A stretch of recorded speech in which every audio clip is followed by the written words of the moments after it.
Bismillahirrahmanirrahim.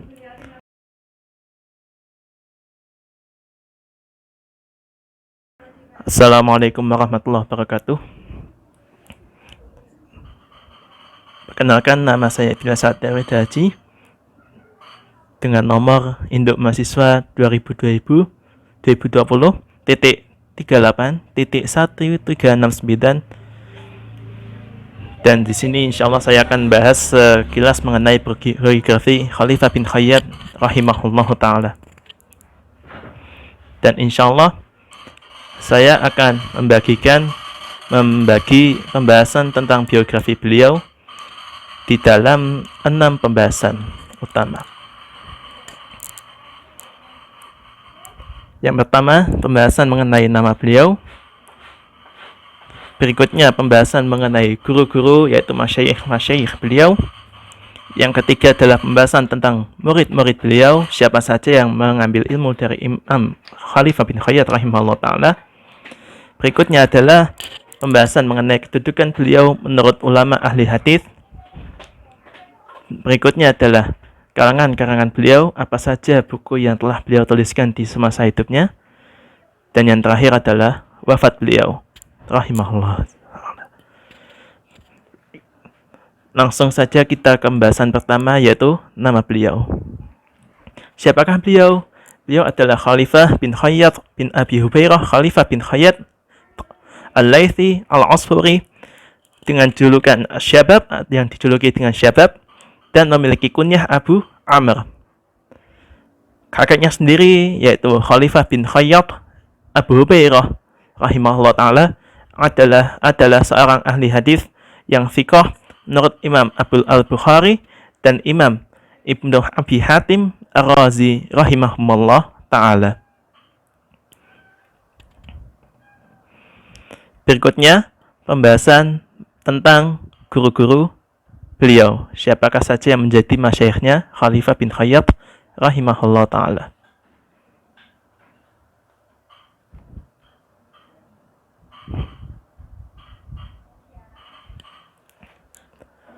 Guru-guru beliau rahimahullah ta'ala diantaranya adalah Sufyan bin Uyainah, kemudian Abdul A'la bin Abdul A'la, kemudian Muhammad bin Ja'far Hondar, kemudian Ismail bin Ulayyah, kemudian Muhammad bin Abi Adi, kemudian Mu'tamir bin Sulaiman, kemudian Muhammad bin Sawa, kemudian Khalid bin Al-Harith, lalu berikutnya Yahya Al-Qattan, berikutnya Ibnu Mahdi, berikutnya ialah Umayyah bin Khalid, berikutnya lagi Hatim bin Muslim, kemudian berikutnya Hisham Al-Kalbi, dan yang terakhir Ali bin Muhammad Al-Madaini, dan masih banyak yang lainnya.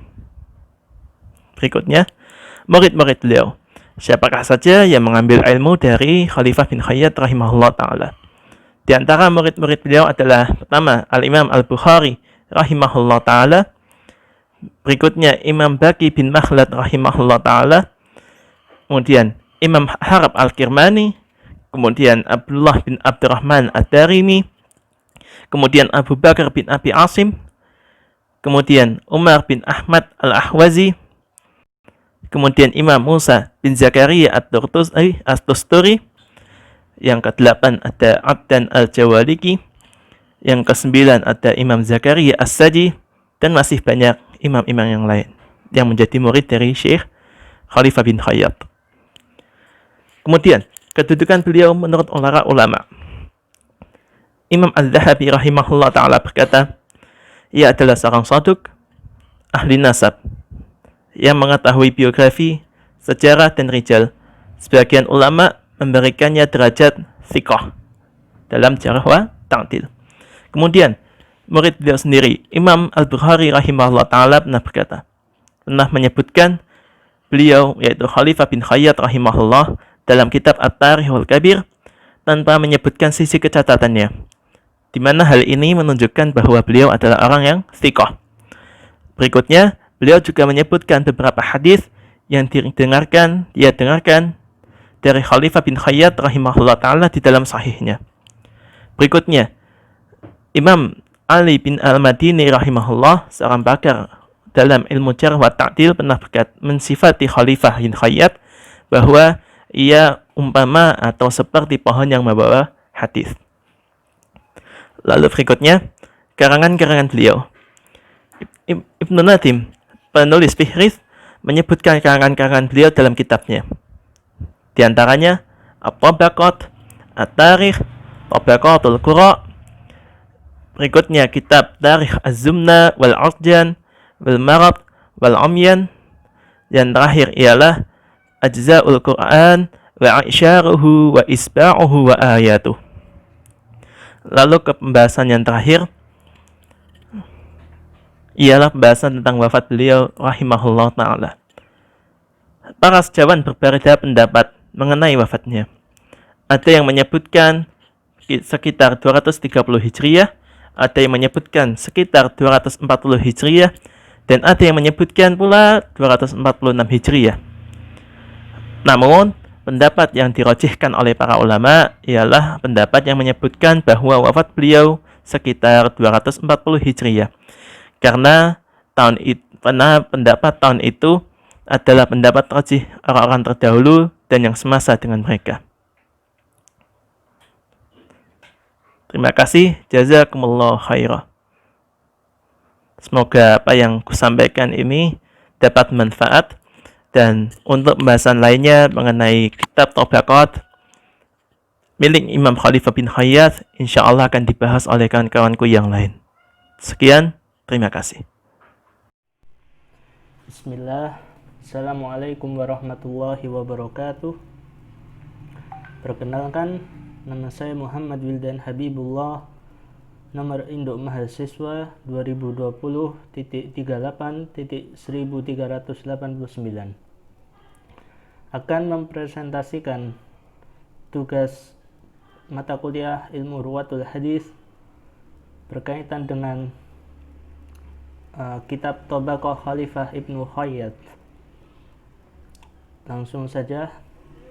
Yang pertama, naskah dan manuskrip. Dalam menyusun kitab ini, Ibnu Khayyat mengambil dari beberapa salinan naskah Tabaqah yang tersisa pada saat itu, seperti salinan Tabaqah yang ada di perpustakaan Zohiriyah di Damaskus yang berjumlah 97 lembar, riwayat dari Baqi bin Makhlad Al-Qurtubi, yaitu Tabaqah dari zaman Khalifah sampai zaman kekhilafahan Andalusia, dan masih banyak lagi. Kemudian yang kedua, sumber. Ibnu Khayyat dalam menyusun kitab ini, beliau mengambil dari berbagai sumber, diantaranya dari Abul Yaqdan An-Nisabah, Hisham bin Muhammad bin Sa'id Al-Kalbi, Muhammad ibnu Ishaq, Abu Ubaidah Ma'mar bin Al-Musanna, Ali ibni Muhammad Al-Madaini, Umayyah bin Khalid, Abu Hadbah Al-Qaisi, Hatim ibn Muslim, Muhammad bin Umar Al-Waqidi. Dan tidak hanya itu, beliau juga mengambil dari beberapa syekh dalam mengambil hadis atau riwayat yang sifatnya tunggal.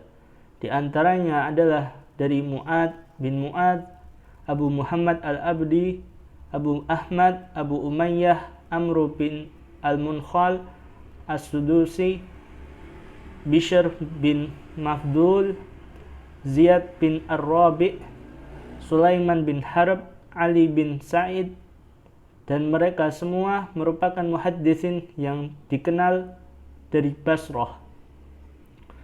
Yang ketiga, penghalang-penghalang dalam penyusunan Tabaqah. Dalam hal ini, Ibnu Khayyat menjelaskan bahwasanya ketika beliau mengarang kitab ini, terdapat penghalang-penghalang dalam penyusunan Tabaqat ini, seperti banyaknya kabilah-kabilah di Jazirah Arab saat itu yang saling membanggakan kabilah mereka sendiri-sendiri, sehingga terlihat jelas kesenjangan antar kabilah karena mereka saling membanggakan materi, bakat, serta individualisme yang sangat tinggi dalam diri mereka. Hal inilah yang menjadi penghalang dalam penyusunan kitab ini. Namun, hal itu sirna tatkala risalah Islam menyebar di seluruh jazirah Arab. Mungkin hanya ini yang dapat saya sampaikan, dan untuk metode penyusunan Tabaqat akan dilanjutkan oleh teman saya. Syukran. Wassalamualaikum warahmatullahi wabarakatuh. Bismillahirrahmanirrahim. Assalamualaikum warahmatullahi wabarakatuh. Alhamdulillah wassalatu wassalamu ala Rasulillah, amma ba'd. Rabbi shrah li sadri wa yassir li amri wahlul 'uqdatam min lisani yafqahu qawli. Insyaallah ana Muhammad Afif Aminuddin dari Prodi Hadis dengan nomor induk mahasiswa 2020.38.1385 akan menjelaskan tentang manhaj Khalifah Ibnu Khayyat dalam penulisan kitab Tabaqat dengan secara singkat dan ringkas, dan tentunya ini berdasarkan apa yang ana pahami dari yang telah ana dapatkan, yang telah ana baca dari kitab beliau.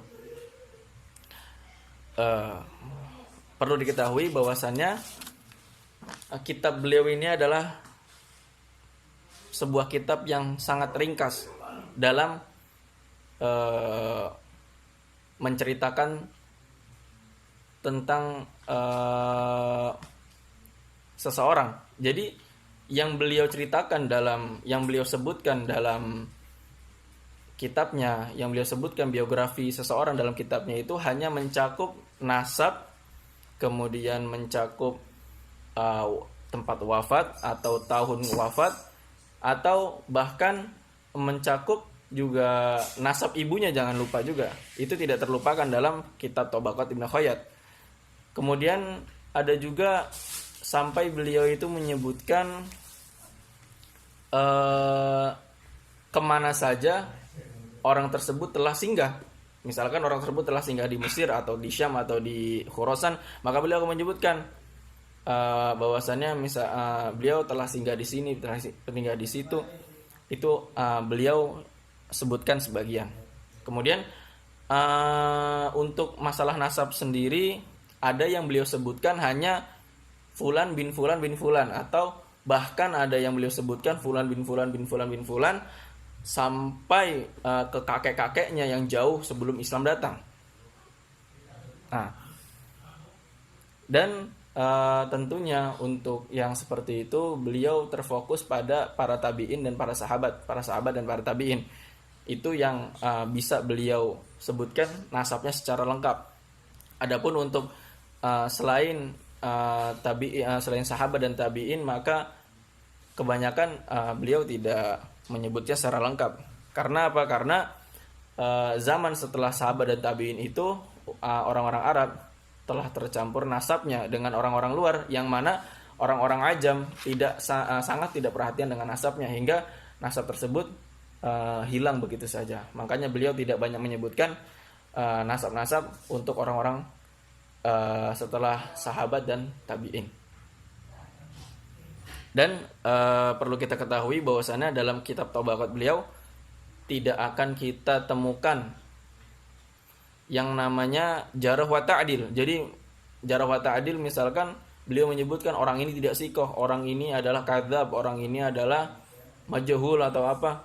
Beliau sama sekali tidak akan menyebutkan hal-hal tersebut. Karena apa? Yang beliau sampaikan hanyalah sekitar nasab, hanya seputar nasab, seputar tahun kematian, tempat wafat. Kemudian ada satu lagi, kalau seandainya orang tersebut mempunyai sebuah manzilah, sebuah kedudukan, misalkan beliau adalah seorang qadhi, beliau adalah seorang gubernur atau khalifah, maka beliau akan menyebutkannya beliau menjadi qadhi pada kota ini. Seperti itu. Kecuali pada satu orang, yaitu Imran bin Abi Atika, yang mana eh, beliau ini sempat disebutkan oleh Ibnu Khayyat dengan sikoh. Jadi selain Imran bin Abi Atikah, maka tidak akan kita temukan adanya jarh wa ta'dil pada biografi seseorang di kitab Tabaqat Ibnu Khayyat. Untuk bisa lebih bisa lebih paham, maka Anda akan memberikan sebuah contoh di sini, yaitu bagaimana isi dari kitab Khalifah Ibnu Khayyat sendiri. Jadi di sini Anda akan memberikan contoh Hudzaifah bin Al-Yaman. Nah, nama dari orang tersebut juga yang pertama kali beliau sebutkan itu adalah nama yang masyhur. Jadi kalau seandainya orang tersebut masyhur dengan kunyahnya atau dengan lakopnya, jikalau dengan kunyahnya, maka tentu misalkan Abu Hurairah, maka yang beliau sebutkan adalah Abu Hurairahnya. Akan tetapi di sini Hudzaifah bin Al-Yaman, maka memang beliau masyhur dengan nama Hudzaifahnya. Kemudian disebutkan Al-Yaman laqabun. Nah, di sini Al-Yaman itu disebutkan laqab, yaitu bukan nama orang. Jadi Al-Yaman itu siapa? Maka Ibnu Khayyat menjelaskan ismuhu Hisl. Nah, di sini beliau menjelaskan juga Hudzaifah bin Al-Yaman. Al-Yaman di sini adalah Hisl. Jadi Hudzaifah bin Hisl. Kemudian dilanjutkan bin Jabir bin Amr bin Rabi'ah bin Jurwah bin Abdul Harith bin Mazin bin Qutai'ah bin Abbas. Bisa dikatakan di sini beliau lumayan banyak ya menyebutkan nasab dari Hudzaifah bin Al-Yaman ini, sampai 5 atau 6 atau 7 kakek dari Hudzaifah ini. Nah, kemudian setelahnya disebutkan juga ummuhu imra'atun minal ansor minal aus. Di sini sempat disebutkan biografi ibunya, walaupun tidak dengan nasab ya, tapi beberapa ada yang disebutkan nasabnya. Cuman untuk Hudzaifah bin Al-Yaman ini tidak disebutkan nasabnya, hanya disebutkan ibunya adalah perempuan dari Ansor. Dari Bani Aus. Berarti ibunya orang Madinah dari Bani Aus, seperti itu. Kemudian disebutkan juga Yukna Aba Abdillah. Jadi Hudzaifah bin Al-Yaman ini juga punya kunyah, yaitu Abu Abdillah. Dan dilanjutkan mata bil Kufah fi awwali sanati 36. Hudzaifah bin Al-Yaman wafat di Kufah pada awal tahun dari tahun 36 Hijriyah. Seperti itu. Jadi hanya singkat sekali, tidak melebar kemana-mana. Kemudian